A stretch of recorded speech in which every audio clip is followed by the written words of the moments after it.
የማዳም ቅመሞች እንዴት ናችሁ? የራሳችሁን ህይወት ትታችሁ ለቤተሰባችሁ የምትኖሩ ከልጆቻችሁ ረጅም ዓመት ተለያይታችሁ የምትኖሩ እህቶቼ ጉልበታችሁን በሰው ሀገር ላይ ደክማችሁ ለፍታችሁ ሀገራችሁን ለማየት ብትናፍቁ ሁሉ ከልቤ አከብራችኋለሁ። እንዴት ናችሁ የማዳም ቅመሞች?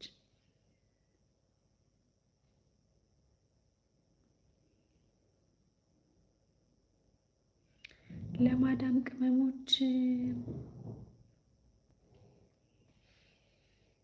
መውረጃ ቦታ ይኖራችሁ ላለው ለማዳም ቅመሞች ብቻ ነው የመልእክት። መውረጃ ማለት ሁሌ እላለሁኝ ወደ ልቤ ይመላለሳል። እኔ እንግዲህ አሁን ያለሁት ቦሌ አካባቢ ነው መኖሪያ ቤቴ። ከቦሌ ተነስቼ ወይም እናንተም እንግዲህ ካላችሁ ቦታ ከመገናኛ ተነስታችሁ ሳሪስ አቦ ወይም ሴሚሲ ለመሄድ ብትፈልጉ መውረጃችሁን ታውቃላችሁ አይደል? በቃ መገናኛ ተሳፍራችሁ ሴሚሲ ወይም ሀያት እንደምትወርዱ ካወቃችሁ በመሀል ያለቻችሁን አጭር የታክሲ ቆይታ አታባክኗትም አይደል? ወይም ደግሞ አያደክማችሁ። ምክንያቱም እንደምትወርዱ ታውቃላችሁ፣ ጊዜያዊ እንደሆነ ታውቃላችሁ። የተሳፈራችሁበት ታክሲ የተሳፈራችሁበት ትራንስፖርት ጊዜያዊ ነው።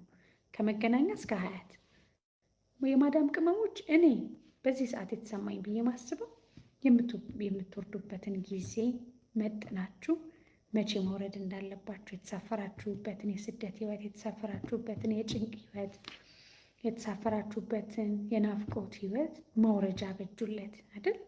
ተሳፍረናል። የህይወት ውጣ ውረድ በአንድም ሆነ በሌላ መንገድ ብዙ ዋጋ እያስከፈለ በስደት አላችሁ። የት ጋ ነው የምትወርዱት? ነው የማረፊያ ቤት ነው። መውረጃችሁን ካወቃችሁ ወይም የተሳፈራችሁበትን አውቃችሁ የምትወርዱባትን ካወቃችሁ ጊዜያዊ ነው እና ተስፋ ያስቆርጥም። አይኖ ይከብዳል፣ በጣም አድካሚ ነው። ግን ደግሞ እንደምትወርዱ ታውቁታላችሁና አይዟችሁ፣ ሁሉ ነገር ያልፋል፣ ጊዜያቶች ይተካሉ። አይዟችሁ ነው የምልህ።